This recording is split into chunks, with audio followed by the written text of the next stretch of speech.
Fala, meu povo, beleza? Tudo bem? E aí, como é que vocês estão? Por aqui, professor Caldeira. Mais uma vez, muito obrigado pela sua presença, ainda que de maneira virtual. Nós vamos bater um papo muito interessante aqui, uma pequena aula acerca de um tema muito bacana que sempre vem nas provas de concurso. Detalhe importante é que essa aula, você pode assistir essa aula com bastante tranquilidade.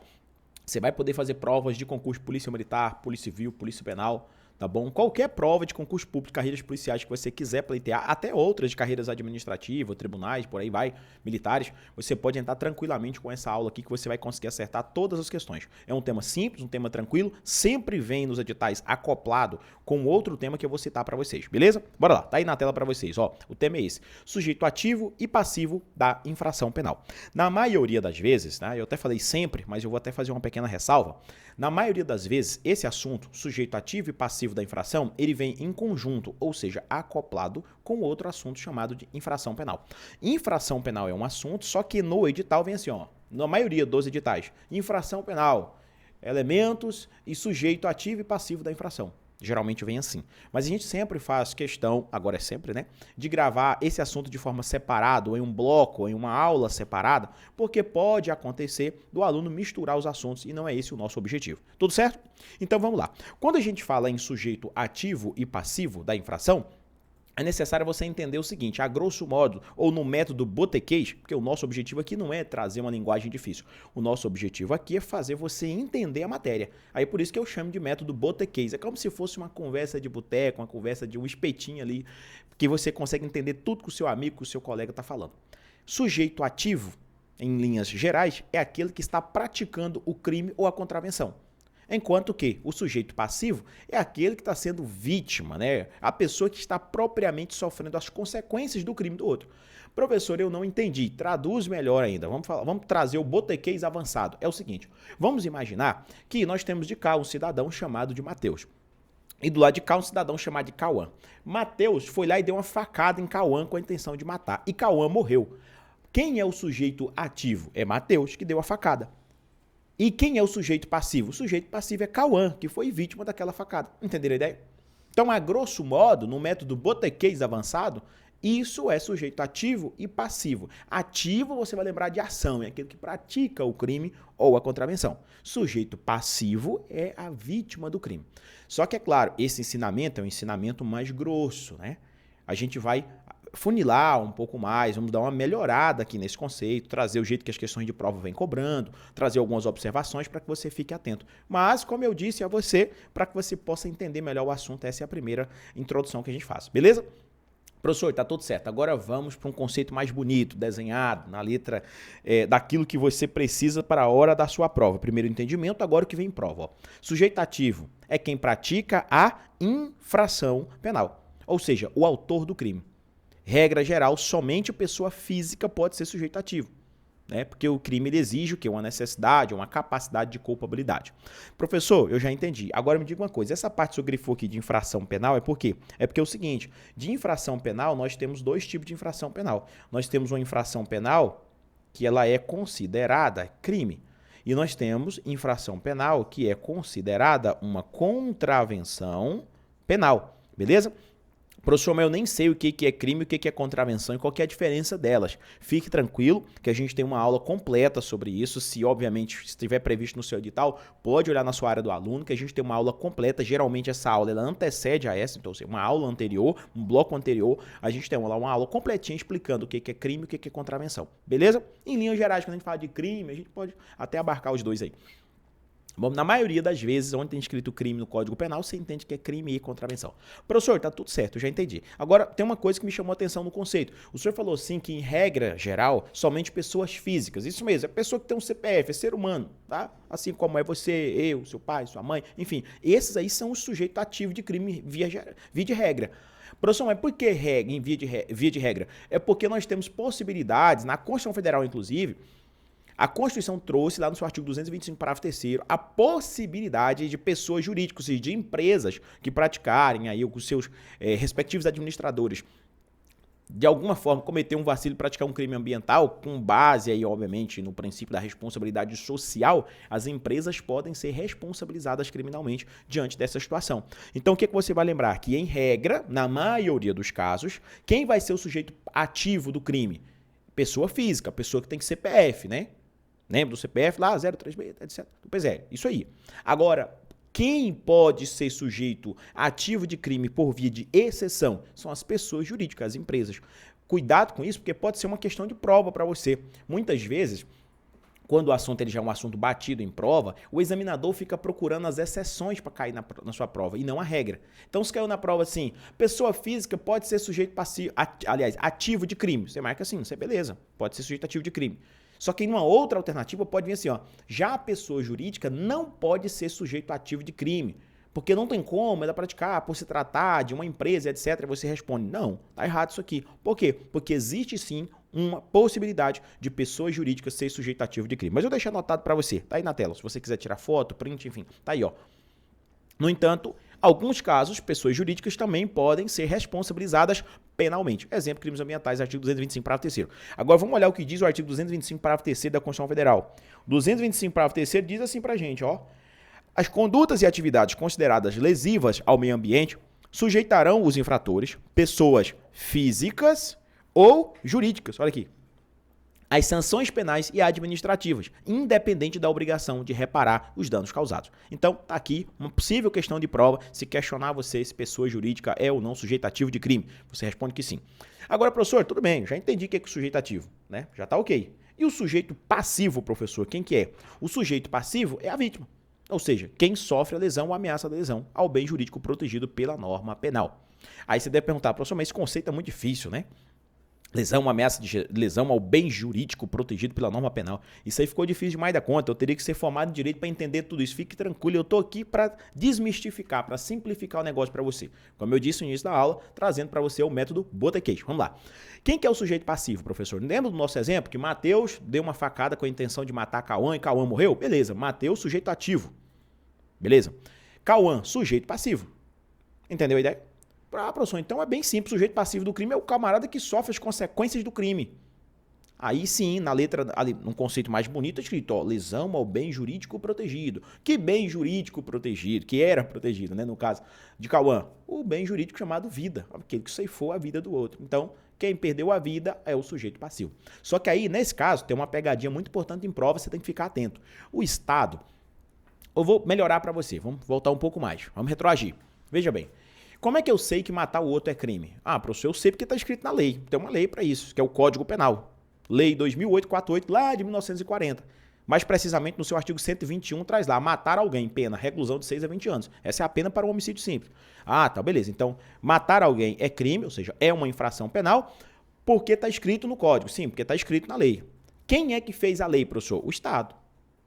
Ah, tá, foi o Estado. Se for o Estado que fez a lei, então concordam comigo que quando o Mateus ele pratica essa infração penal, quando ele fere uma lei que é criada pelo Estado, o Estado também sofre as consequências? Sim.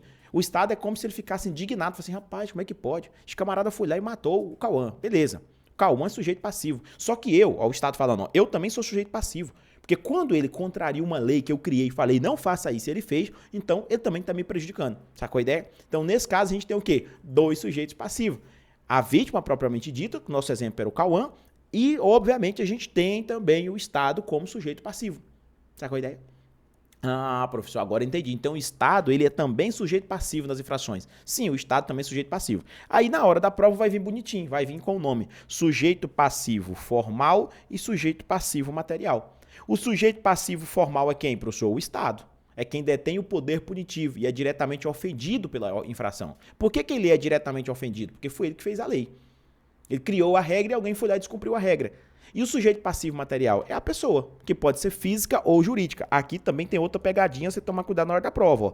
A pessoa jurídica, ela também pode ser sujeito passivo, porque muitas vezes o bem furtado, roubado, subtraído é de quem? É de uma empresa, é de uma pessoa jurídica. Tudo bem? Professor, então entendi. Vamos lá então. Sujeito passivo formal é o Estado. Sujeito passivo material é a pessoa física ou jurídica, né, que teve o seu bem jurídico ali afetado. Tudo certo até aqui? Professor, tudo bem, eu já entendi. Aqui está na ponta da língua. Se você já entendeu, aqui eu trouxe basicamente um conceitinho para você entender o que seria a infração penal. Porque muitas vezes a gente fica, pô, mas é sujeito ativo e passivo da infração. A infração é uma conduta humana que viola uma lei penal, sujeitando a gente a algumas sanções, ou seja, as penas. Aí, de dentro de infração penal, se a gente pegar aqui, por exemplo, vamos colocar aqui, que desse lado aqui nós temos algo chamado de infração penal. E dentro da infração penal você pode ter o crime ou você pode ter a contravenção.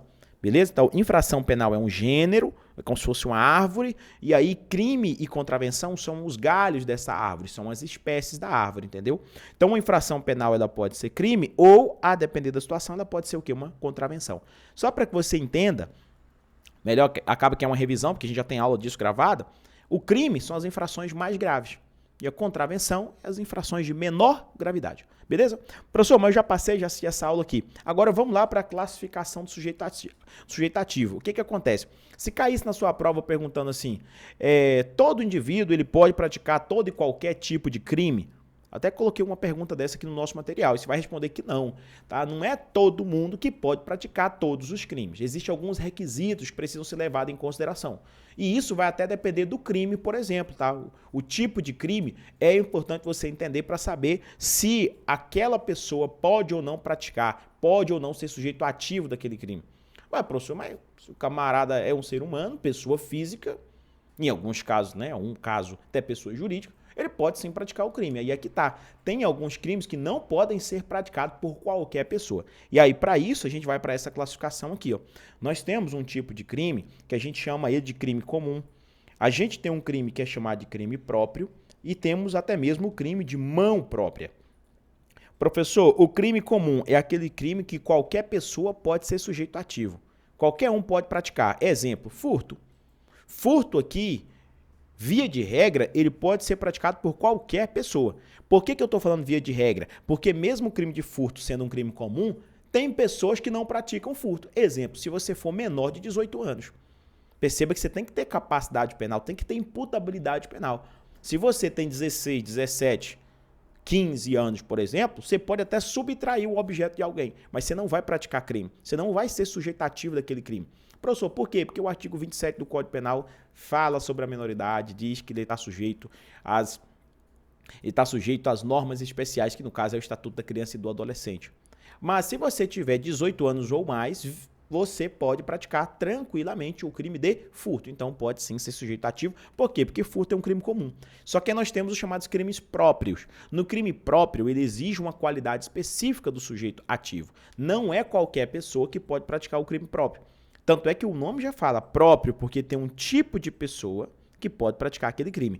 Exemplo, crime lá do artigo 312, que é o crime de peculato. Ele é um crime contra a administração pública e, em regra, só pode ser praticado por funcionário público.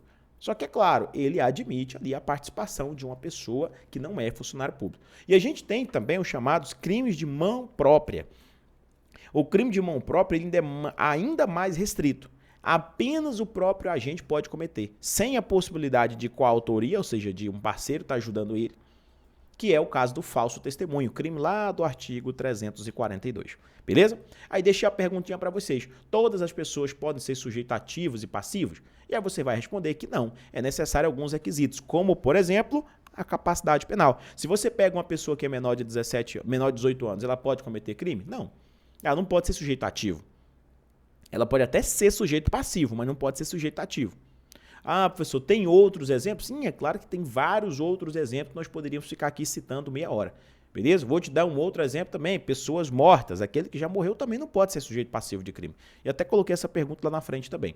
Está aqui na tela para você agora uma outra situação, que é chamada sujeitos na participação criminosa. Porque tem pessoas que pensam assim, eu vou ter sempre um sujeito ativo. E a resposta é não. Às vezes você pode ter 2, 3, 4, 5. Você já viu aquelas prisões que acontecem aí na internet? Recentemente mesmo aconteceu isso, né? Eu vi passando na televisão. Polícia Civil faz operação e prende 35 pessoas e realiza 20 mandados de busca e apreensão. O que você acha que aquelas 25 pessoas, todas sujeito ativo, a princípio até das mesmas infrações penais? Professor, então é possível ter mais de um sujeito ativo num único crime? Sim, é claro que pode. Vou dar um exemplo para você. Se João e José resolvem matar Chico, concorda comigo que João e José, os dois são sujeito ativo. Beleza? Professor, e se João, José e Beleleu resolvem matar Chico? Então nós temos 3 sujeitos ativos. Aí eu separei esse quadro aqui para vocês, nesse slide, que é sujeitos na participação criminosa. Alguns crimes pode haver mais de um sujeito ativo. Depois a gente vai ver que existe possibilidade de mais de uma pessoa ser sujeito passivo. Mas por enquanto a gente está falando do sujeito ativo, aquele que pratica o crime, que é o chamado caso de coautoria e participação. Quando você escutar falar em coautoria, é quando 2 ou mais agentes praticam o crime em conjunto. Professor, dê exemplo agora para nós aí para entender melhor. Se João e José resolvem matar Chico, e os dois estão ali perfurando, os dois estão dando facada. Então, os dois estão praticando, os dois são autores. A gente dá o nome de coautores, beleza? Então, aí nós temos caso de coautoria. Tem um outro exemplo, tem uma outra possibilidade de participação no crime, em que o indivíduo também vai ser considerado sujeito ativo, só que não é coautoria, é apenas participação. É quando o indivíduo ele fica mais de fora da empreitada criminosa. Melhor dizendo para você, imagine que João resolva matar Chico. Aí ele vai e chama José. Só que ele fala assim, José, eu quero que você não precisa dar uma facada. Você só vai ficar na porta da casa do Chico vendo se algum parente dele ou a polícia aparece. É só isso que eu quero. Beleza? Beleza. Assim, o que José fez? José ficou na porta da casa, ali olhando se vinha alguém, vigiando, enquanto que João entrou na residência da vítima, no caso a residência de Chico, foi lá e matou ele esfaqueado. Professor, nesse caso, quantos sujeitos ativos nós temos? Nós temos 2. Aquele que ficou lá fora vigiando e aquele que estava dando as facadas. Só que o que ficou lá fora, ele recebe o nome de partícipe. Ele está participando. Só que ele não está lá matando propriamente dito. Porque se ele estivesse matando junto com o comparsa, aí nós teríamos a coautoria. Nesse caso, nós temos, nesse último exemplo, nós temos a participação. Professor, tudo certo. Aí até coloquei uma observação para vocês, nem todo crime admite coautoria e participação, que é o exemplo dos crimes de mão própria, crime de falso testemunho lá do artigo 342, tá bom? Tem crimes que não dá para você chamar alguém, é só você mesmo, como o caso do artigo 342, é só uma pessoa, beleza? Tudo certo, professor, entendi. Agora, nós temos a chamada crimes de dupla subjetividade passiva. Professor, que tipo de crime é esse? É que você, obrigatoriamente, você tem mais de 2, aliás, você tem pelo menos ali, né? 2 sujeitos ativos, aliás, passivos. Por isso que a gente fala de dupla subjetividade passiva. Por quê, professor? Porque aqui você obrigatoriamente você tem 2 vítimas, em sentido material, inclusive, da palavra. Exemplo, o crime de violação de correspondência. Quando você viola uma correspondência, você está, obviamente, quem são o sujeito passivo, material no caso, né? Você tem o remetente, aquele que mandou a cartinha, mandou a correspondência, e você tem o destinatário, que é aquele que ia receber a correspondência. Outra perguntinha que eu deixei para vocês, se o morto pode ser sujeito passivo de crime? E a resposta é não. O morto, ele não é sujeito passivo do crime. Ah, professor, mas é que fulano que foi a vítima. Não, às vezes você pode enxergar outras possibilidades. Até mesmo em crimes contra a honra, tem situações, lá no crime contra a honra, que é chamado calúnia, no artigo 138, e um dos seus parágrafos do artigo 138 diz assim, é punível a calúnia contra os mortos. Aí o pessoal pensa que calúnia, que no caso do sujeito passivo do crime de calúnia é o morto, mas não é, tá bom? O morto ele não pode ser sujeito passivo, ele não é mais sujeito de direitos e deveres, beleza? Ih, professor, tá tudo certo, eu já consegui entender. Se você conseguiu entender, eu já fico feliz demais da conta. E agora a gente vai fazer o quê? Vamos para a parte prática. Eu vou responder uma questão com vocês para que você veja como é que esse assunto ele é cobrado em prova. Professor, mas é muito assunto, quase 18 minutos de informações. Como é que eu vou lembrar de tudo isso? Você vai lembrar, pode acreditar nisso aí. Você vai lembrar. Tenha certeza que você vai lembrar desse assunto na hora da prova. Bora lá, tá aí na tela. Em relação aos sujeitos ativo e passivo da infração penal, no ordenamento jurídico brasileiro, assinale a opção incorreta. Ó a dica de prova para vocês aqui, ó. Professor Caldeira trazendo na primeira dica.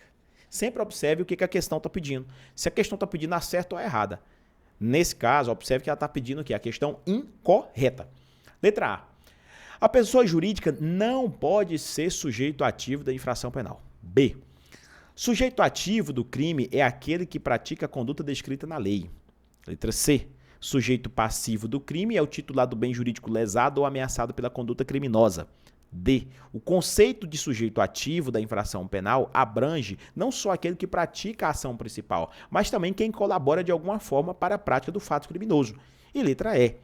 Parte da doutrina entende que, sob o aspecto formal, o Estado é sempre sujeito passivo do crime. Pergunto a você agora, qual que é o gabarito? A, B, C, D ou E?